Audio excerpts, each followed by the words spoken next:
Aureus, forgive me. And steer this weapon of deliverance to a worthier servant than I.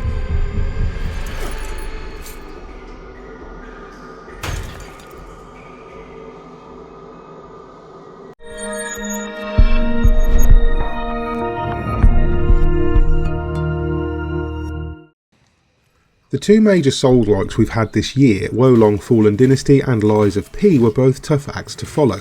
The former continued the fast-paced magic and martial arts style of the Nioh games, while the former cleaved closer to Bloodborne for inspiration. Seems fitting then that Lords of the Fallen from Hexworks plants its flag firmly in the Dark Souls mud. Though technically a reinvention of Deck 13's game of the same name from 2014, the new Lords of the Fallen has far more in common with From Software's original trilogy. From the character creation screen to the 9 starting classes, which even includes a baseline class called the Condemned, who starts with a 9 in every stat and a bucket as a melee weapon. Lords of the Fallen takes clear and obvious inspiration from not only Dark Souls, but Elden Ring as well. It's set in a dark fantasy world called Axiom, wherein humanity have conquered a cruel god called Adir. Fearing his return, followers of the benign god Aureus created the Hallowed Sentinels, warriors sworn to fight the darkness and prevent Adir's resurrection. For centuries, these heroes have elected one among them to become a Dark Crusader or Lamp Bearer. Armed with a magical lamp able to peer into or even travel to Umbral, the world of the dead, these warriors must die time and time again in service to Aureus until they finally, inevitably, succumb to Umbral. As Lords of the Fallen begins, it's your turn to take up the Umbral lamp, chosen or not, and face the darkness. Your main objective is to cleanse 5 beacons across the land of Mornstead that have been holding Adir at bay. Now, if all that sounds like a hell of a stack to process, that's because it is, but it's also indicative of one of the major departures from the Souls-like formula. Lords of the Fallen tells its story proudly, in cutscenes and dialogue and thick blocks of flavour text. You can go hunting for deeper lore if you like, but there's plenty on the surface to get your teeth into. Similarly to Bloodborne, you also must increase one of your stats to gain deeper understanding of things you're picking up. Sadly, this stat is Radiance, which most melee builds won't even lean into at all, because while it increases your ammo, it's mainly used for casting spells. The other major departure is the Umbral Lamp itself, which enables a dual world system similar in form and function to Soul Reavers. Holding the left trigger will lift the lamp, allowing you to see into the world of the dead. Holding X or square on a dual sense allows you to create a rift and travel into Umbral, though you'll need to find a special effigy or a vestige, read Bonfire, to get back to Axiom. Within Umbral, chasms are bridged by huge networks of bone and ice-white sinew. Lakes vanish so you can walk across their pale beds, and huge eyes blink out of the walls watching you as you pass. You'll also be hunted while you're in there, with more and more dangerous entities coming after you the longer you stay in. Crucially though, time in Umbral increases your vigour multiplier, allowing you to earn more XP for putting yourself at risk. It's not as interesting a system as the original game's XP banking, but it's different enough to stand out. Often you'll need to use the power of the lamp to clear the way or overcome minor environmental puzzles to proceed. Weirdly, you'll still have to face enemies from the world of the living along with the spectral beasts of Umbral. You straddle the line between both worlds and must contend with the dangers and obstacles of both at the same time. To label this as difficult would be an understatement. There are times when Lords of the Fallen feels flat out unfair.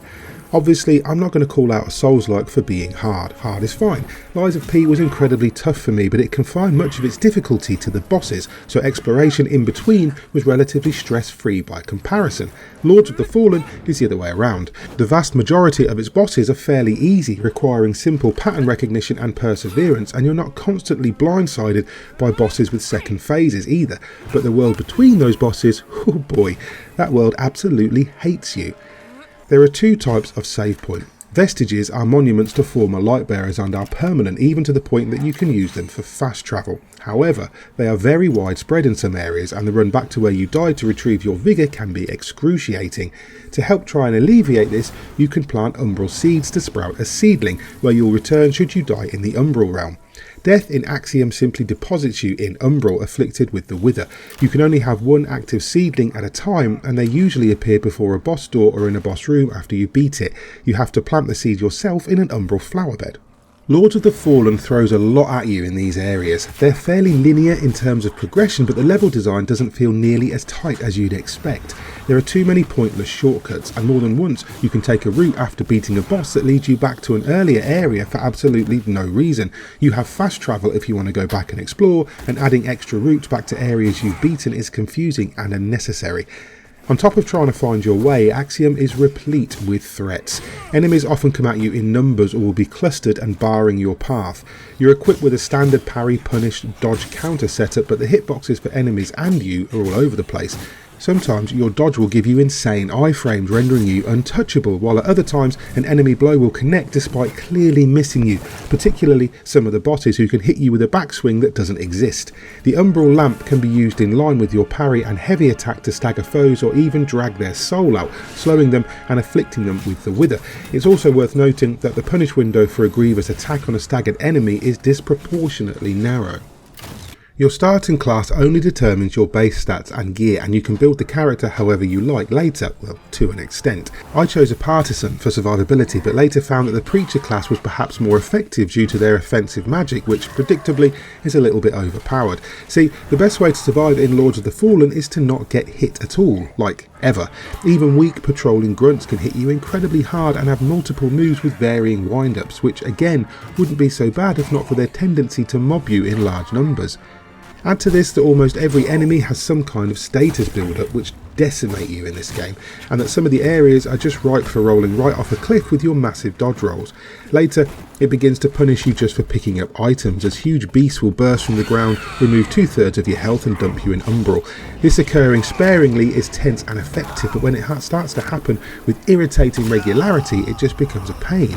Even after levelling up your vitality massively and equipping heavy armour with strong defence stats, you remain incredibly squishy. The combat and magic system does work fairly well though, despite a few hang-ups. Spells are cast through catalysts, while you can also equip a ranged weapon if you're not a caster. This does restrict you though. You can't create a magic slinging archer, for example, as you use the same slot for ranged weapons, thrown weapons and magic, and you can't mix them. You have to unequip your catalyst to hold bombs, for example, and bombs, spells and ammunition all drink from the same pool. Mana for casters, ammo for everyone else. It's restrictive and means you can't just build any character you can imagine. Instead, you do have to follow the path of the particular build to an extent. Which is a problem. When compared to other Souls like Lords of the Fallen struggles to deliver the same level of tight, balanced combat regardless of your class and weapon. You can parry, which afflicts you with Wither, and then you can gain the Wither back if you retaliate, but if you take a second hit, you lose the withered portion and another chunk of health with it. In Umbral, this is even worse, as you are always afflicted with Wither. But more than this, there's something a little bit floaty about the combat in Lords of the Fallen, and the spaces you're in don't always feel like they accommodate open combat. You'll hit walls a lot and find yourself pressed up against one, or the camera goes batshit crazy at the base of your character's skull. And yet there is a lot of good stuff in Lords of the Fallen. Multiplayer allows you to join with a friend or a stranger and explore together, not even kicking you out after a boss, though you may be invaded as the PvP element follows the Dark Souls template. You're rewarded for engaging other players with trophies you can exchange for cosmetic dyes in the hub of Skyrest.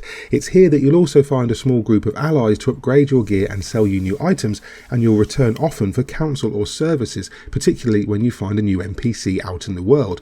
And I enjoyed the characters in Lords of the Fallen. Most of the main characters can be summoned to fight with you in boss encounters, or you can engage them in conversation for lore and information in Skyrest, or if you find them out in the world. There's a lot of story to unpack, and it's delivered clearly and enticingly throughout. The trouble is, Hexworks seem determined to make you dread exploring this world they've created. With tighter control of level design and better combat balancing, Lords of the Fallen could be a genuine contender alongside Wolong and Lies of P. Sadly though, it suffers just a little bit from a lack of focus. It's an enjoyable, challenging game, and the aesthetics are out of this world. Some of the environments are stunning, while the enemy and armour designs deserve to win awards, but the combat just never feels quite right, and some of the level layouts are outright bewildering. The bosses too seem less interesting than we're used to seeing, particularly in the front half. Weird decisions like locking flavour text behind a specific stat that some players simply won't need, or restricting you to equipping either magic or range but not both, do hinder the experience. Still, there's no denying that Hexworks have done a fine job bringing the world of Axiom to life. The atmosphere is superb, and those who crave the kind of oppression rarely seen even in this genre will fall in love with Lords of the Fallen, and for that reason I'm going to score it an 8 out of 10.